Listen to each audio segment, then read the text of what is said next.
Hello everyone, this is Sam and welcome to EngLogic, where we study the logic and mathematical patterns of English and languages in general. So if you are passionate about languages, make sure you subscribe to my channel down below, where I post a new video every Tuesday. And now it's time to get started. Today, we're going to talk about pronunciation, which I find to be the most important part of a language, even more than grammar, because if I say, yesterday he go at school, which is incorrect, you still understand what I'm trying to say. But if I say, Herr Gustav Schal, which is grammatically correct, you wouldn't really understand it because the pronunciation is too different from the correct one. But that doesn't mean that grammar is not important. I think the pronunciation is harder to master than grammar and vocabulary, because while grammar and vocabulary only use your brain and you have to remember them, pronunciation uses your brain because you need to know what to do, but also physically your mouth because that's how you produce sounds. And I find pronunciation fascinating because just by changing the shape of your mouth by 1 millimeter, you get a completely different sound. And I know that a lot of people are scared of English pronunciation, but I will try to give you a general idea of how pronunciation works in general, and in future videos we will analyze specific sounds. Pronunciation is very technical and physical, so if you use your mouth in the correct way, the sound will come out. But unfortunately, it's not as easy as that. When we talk about pronunciation, we need to be aware of what we're doing with our mouth, and we need to be able to control it, especially the teeth, the tongue, and the lips. It's an active process. Also, we need to be able to hear the difference between our sounds and the same sounds that other people make. And the most important element is to be able to hear or feel what works and what doesn't. For some people, it's easier to hear it with their ears, but some people feel it in the shape of their mouths. They're both valid methods, but they are very important, because if you can't hear or feel it, you can't fix the mistake. When I teach pronunciation to my students, I don't particularly mind if they make a mistake. What matters to me is if they can hear it and understand why they've made it and what went wrong, because if they can, their brains can start fixing it. Pronunciation is very tricky, so unless you have the very rare natural talent for mimicking sounds correctly, it's best learned with a teacher, because it's extremely easy to underestimate how incorrect your sounds are. If you decide to learn pronunciation through pre-recorded videos, for example on YouTube, there are some amazing teachers out there, but just watching them, unfortunately, will not help you. What I suggest you do is watch and listen to the teacher making the sound. Then you record yourself producing the same sound. You listen back and you compare it to the teacher until it's exactly the same. The way I personally work on pronunciation is, first of all, by taking a couple of private lessons with a tutor, and then I record the lessons with them, and I go back home and I read out loud, but I read something that I'm not interested in or that I don't want to try and understand. The goal is not to understand the topic, it's just to work on sounds. And while I'm reading, I only focus on one sound at a time, because your brain can't really process too much information all at once. Then I record myself, I listen back, I compare it to the recording that I have of my teacher, and I repeat until it's exactly the same. My process is extremely frustrating and time-consuming, but it's amazingly rewarding when the magic happens. And now it's time to dive into the logic and terminology of pronunciation. Phonetics is the study of the physical production and perception of sounds, called phones, and a phone is a distinct unit of physical sound with its own properties. Phonology is the study of the function of sounds within a language to deliver meaning, and it studies phonemes. A phoneme is the smallest unit of sound that delivers meaning, and it differentiates one word from another in a language. For example, if I say t in tap and k in cap, t and k are phonemes because by changing them, I understand something completely different. The phone h exists in German in the word auch, and it's also a German phoneme because by changing it, I get a completely different word. I go from auch, which means also, to aus, which is out. In English, this phone does not exist, so it's not a phoneme because to an English brain, it doesn't mean anything. The phone z exists in English and it's a phoneme because by changing it, I get two different meanings. I go from cheese to cheat. But in Spanish, for example, it doesn't exist, so it's not a phoneme because a Spanish brain doesn't understand the meaning of the sound. The difference between the phones s and z is not phonemic in Italian because it doesn't change the meaning of a word. It only tells you where in Italy the person comes from because it's an indicator of a different accent. The word home is pronounced as casa in northern Italy and casa in southern and central Italy. Whereas in English, it is very important and it's a very important phoneme because it creates completely different words. We go from ice to eyes, so it's a phonemic difference. When we look a word up in a dictionary, we usually see slashes for pronunciation, which are related to phonemes, and not brackets, which are related to phones. And that is because we are focusing on the units of meaning of a language rather than the technical sounds. Using forward slashes is called broad transcription because it only tells us about the units of meaning that we need to produce so that people understand us in a conversation. But we also have a narrow transcription, which gives us the technically accurate production of phones. Let's have a look at these two words. In the broad transcription of phonemes, we see that p is the same in both. But in the narrow transcription, we see that the first is followed by an H symbol, because in phonetics, this H symbol represents aspiration, which means when you push out an extra explosion of air, you go h. In English, the rule is that if the phones p, t, k begin a stressed syllable, they are aspirated. So we say pin. But they are not aspirated if they are preceded by the phone s. So we say spin. Technically, these two sounds are produced differently, but their difference is not phonemic, which means that it doesn't give me a difference in meaning. As a native speaker, I would never say pin with a soft p, but if a foreigner, for example, says it with a soft p, I still understand the word. I simply understand that this person is not a native speaker of English. P from pin and p from spin are called allophones, which are the different variants of the same phoneme, which means that although they are technically different, they don't give a difference in meaning. The pronunciation symbols used in dictionaries are phonemes between slashes because they don't focus on allophones as they are not fundamental in the communication. Originally, sound is air that moves from the lungs through the vocal tract where it's transformed into sound by the articulators. The vocal tract is the area that goes from the nose and the nasal cavity all the way down to your vocal cords where air is transformed into sound. And the articulators are the organs involved in the transformation of air into sound.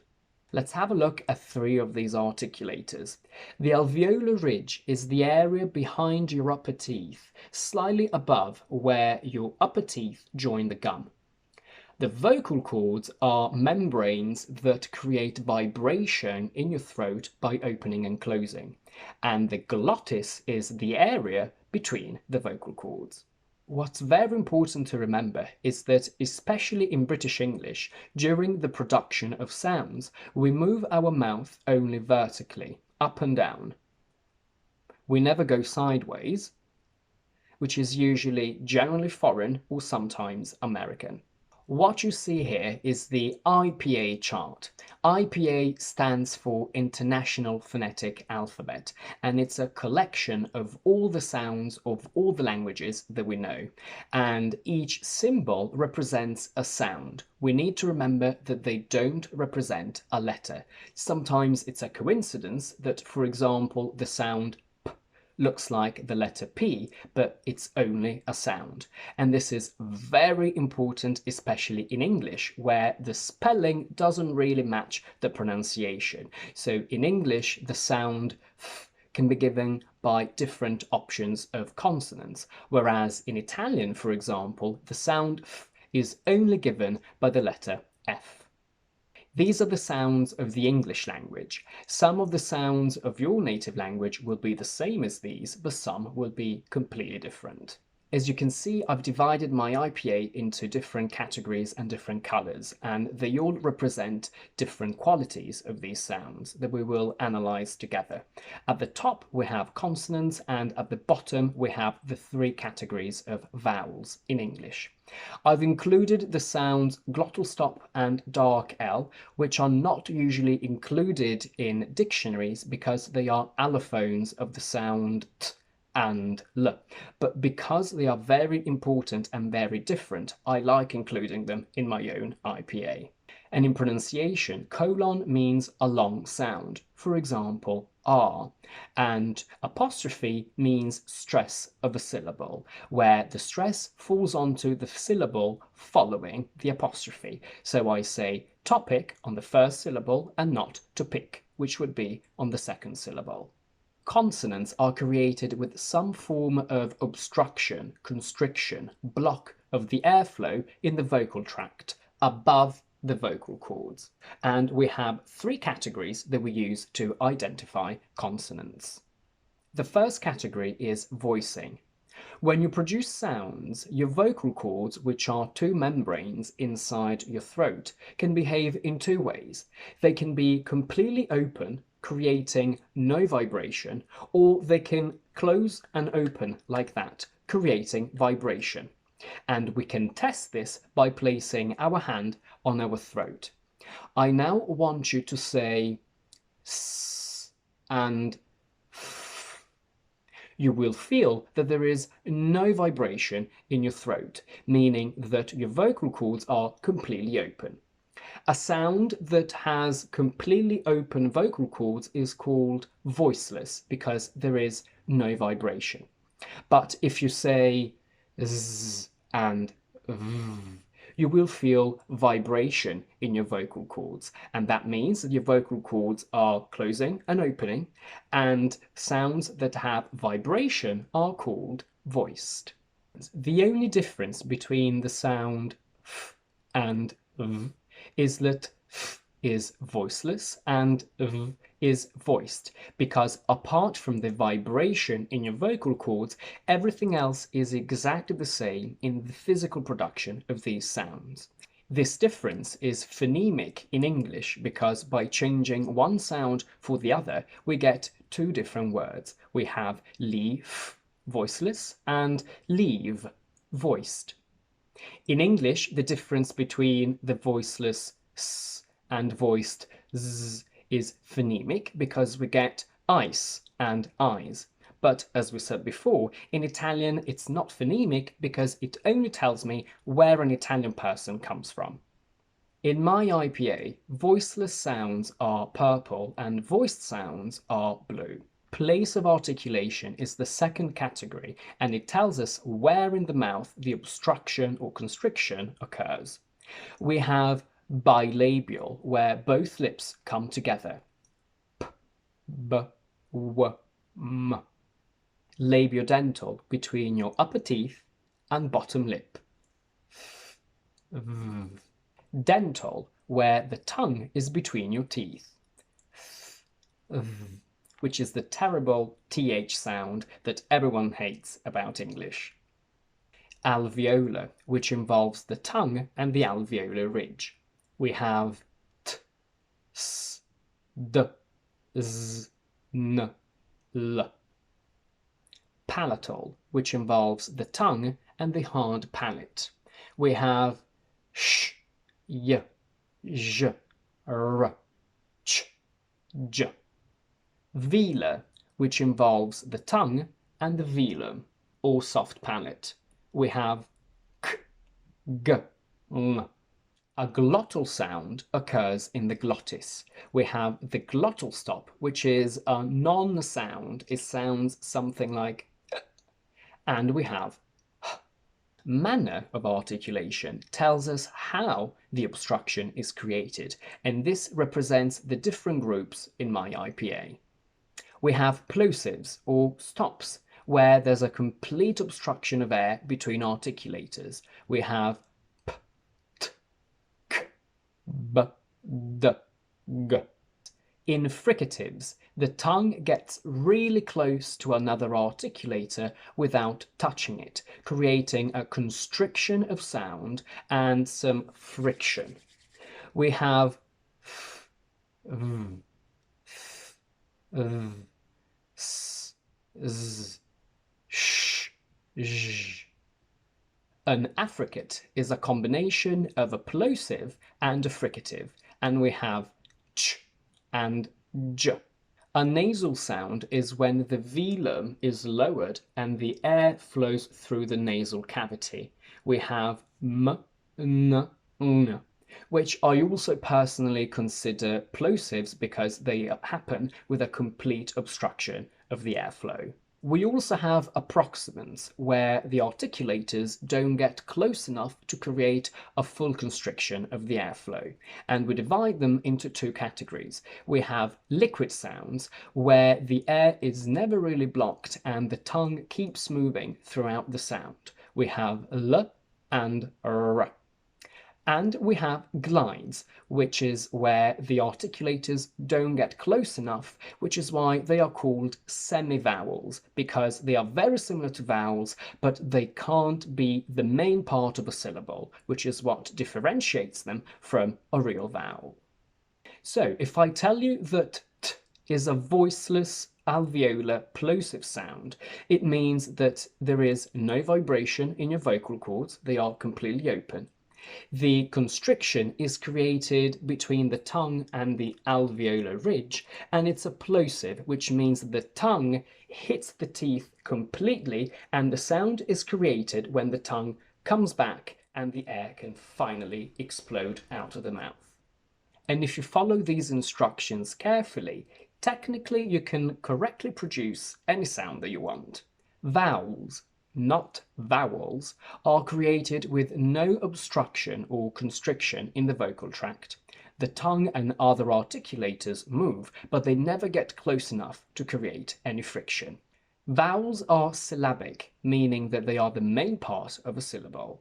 In English, we have three different kinds of vowels. We have short monophthongs, so short single sounds. I, e, a, u, a, o. We have long monophthongs, so long single sounds. U, e, a, o. And we have diphthongs, so two different sounds together. A, I, o, ear, air, ow, oi, ua. All vowels are voiced, so they all create vibration in the glottis. The three characteristics of vowels are height, so how high or low your tongue is. A high tongue means a closed mouth, e, u, and a low tongue means an open mouth, a, ah. Every time we produce a vowel sound, a part of our tongue goes up, and Backness refers exactly to this. What part of your tongue goes up? It can be the front, where not the very tip of the tongue goes up, but the blade just behind it, here. And we get e. It can be the center, where we get a, or the back, where we get o. And roundedness refers to whether your lips are flat or rounded. In English, all back vowels are rounded, so you get oo. and front and center vowels are flat, so you get E. And what you see here is called vowel grid, which is a representation of your mouth and where in your mouth you produce the sounds. So if I look at the very top sound, I get E, which is a front closed sound. So we produce it like this, E, where your mouth is closed and the front of your tongue is coming up against your bottom teeth.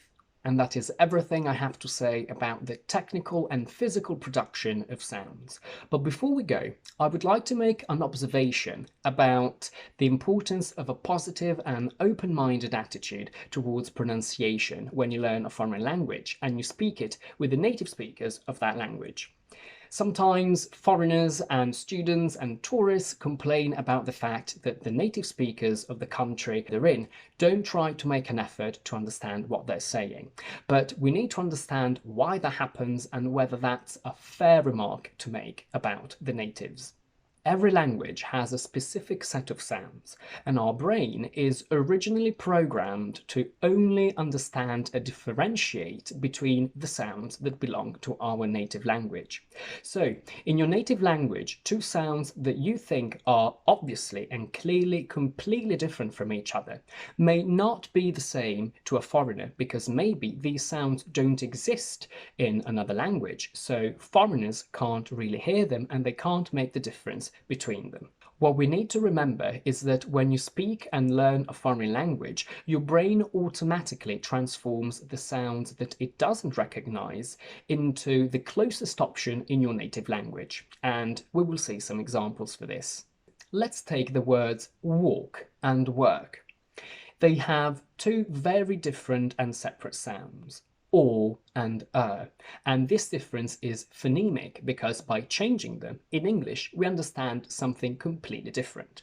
But most foreigners mispronounce these two sounds because either one or both of them don't exist in their language, so they can't really make a difference between them, and they tend to pronounce them more or less the same, something like walk. Now, to a foreigner, it may seem silly to think that we can't understand what they're trying to say to us if they mispronounce these sounds, but to our brains this is a very important difference, and sometimes we can't really understand from the context, because if I say I work every day and I walk every day, both these sentences are actually correct in English, so we understand, but we understand very different things. And we can make it even worse. If I say, when I was younger, after I woke up, I used to walk to work carrying a wok, we have four words that most foreigners pronounce exactly the same. They will say wok, wok, wok, wok. But in English, these each have a completely different sound. We have woke, we have walk, work, and wok. And by changing these sounds, we understand something completely different. My name is Sam with an open A, but this sound doesn't really exist in many other languages that I know. So let's see how some foreign languages behave when they pronounce my name. In Italian, the sound A doesn't exist, so the closest option is E. So Italians call me Sem, which is different from Sam. In Spanish, they would call me some, but if you say some, I understand the word S-O-M-E or the word S-U-M. When you want to take a picture in the dark, you need the flash with A. But Italians would say we need the flesh. The flesh in English means human meat. And in Spanish, people would say we need the flush. But to flush the toilet means to push the button to get water coming down the toilet. So if you say I need the flesh, I understand that I need human meat. It also depends on who you're talking to. If you're talking to me, I'm a teacher, so my brain is programmed and trained to understand what foreigners want to say. But if you talk to anyone else who is not an English teacher, they are not aware of this situation, and we can't expect them to understand what all foreigners say incorrectly. And the same thing happens when we, English speakers, try to speak your native language. We obviously make a lot of mistakes that you sometimes can't understand. And I will give you some examples with Italian, not because I have anything against Italians, but it's just because I am bilingual, so I can explain it a little bit better than other languages. In English, we don't pronounce double consonants. We write them, but we don't pronounce them. They are not phonemic. They don't mean anything to our brains. But in Italian, the difference between a single and a double consonant is indeed phonemic. So, if I want to say the word home in Italian, I have to say it with one S, casa. Because if I say cassa with double S, it means case, box. I speak Italian, but let's imagine for a moment that I don't. If I read the word cassa with double S, which means case or box, and if I pronounce it with an English accent, I will pronounce it as casa, because my brain and mouth don't recognize double consonants and they can't produce them. And if I said the Italian sentence, ho trovato una cassa, I found a box, in an English accent, I would say ho trovato una casa, where to an Italian speaker the word casa would mean home. And I can promise you that an Italian speaker would not be able to make the mental connection that I am English, so in English we don't have double consonants. So if I say casa, it could possibly mean casa. They would simply understand I found a house. The Italian pronunciation of this very famous word is cappuccino, but if I were to say it in English, I would say cappuccino, where I would remove the two double consonants. I would say O instead of O at the end, because in English we can't end a word on a short O sound. Our brain simply doesn't understand it. And also all the other vowels are different. But this word is still fairly understandable to an Italian brain, even if I pronounce it in English. But let's have a look at some completely different pronunciations. When I'm in Italy and I tell my friends that we should play Trivial Pursuit and Cluedo, they have no idea what I'm talking about, because in Italian these words are pronounced as Trivial Pursuit and Cluedo. Now, these words are English, so technically I pronounce them correctly and my friends don't. And to me, it's obvious that when I see these words spelt out and written in front of me, I can only pronounce them as Trivial Pursuit, not Trivial Pursuit, or Cluedo, not Cluedo. But to an Italian brain, these sounds don't mean anything. So they will never pronounce them correctly and they will never understand them because these sounds don't create a reaction in their brains. So, although my pronunciation is technically correct, I have to accept the fact that I am in Italy. I am a foreigner, and as a foreigner, I need to accept and adapt to the way of understanding pronunciation of the place where I am. So there is no point in me keeping pronouncing Trivial Pursuit correctly, because in Italian they simply wouldn't understand, as their brains don't recognize the sounds that I'm making. So, if as an English speaker I need to accept the fact that if I am in Italy I need to adapt to their wrong way of pronouncing English words, foreigners in turn need to do the same thing when they go to a different country. So I can't expect Italians to understand what I say if I pronounce it in English. So foreigners can't really expect us to understand everything they say if they use an incorrect pronunciation. So, if you say to us Trivial Pursuit, we simply don't understand because you are producing sounds that our brains were never programmed to understand. I just want to make it clear that this is not an attack against foreigners not being able to speak English. This is just a general observation about any foreigner learning a foreign language. So even when we, as English speakers, try to learn a different language, we all need to be more aware of the extreme difficulties of pronunciation in any language, and we need to also be aware of how deeply it can affect the understanding and the comprehension of other people. And we need to accept the fact that if we speak a foreign language and the other person, as a native speaker, doesn't understand, the problem is usually ours. It's because we are not pronouncing the word correctly, even if we think we are. But don't get me wrong, sometimes there are people out there who enjoy making the life of a foreigner a living hell by pretending not to understand. So now is the end of the video. Thank you very much for watching, and if you like this video, please don't forget to give it a thumbs up and to subscribe to my channel down below, and I will see you on Tuesday with my new video.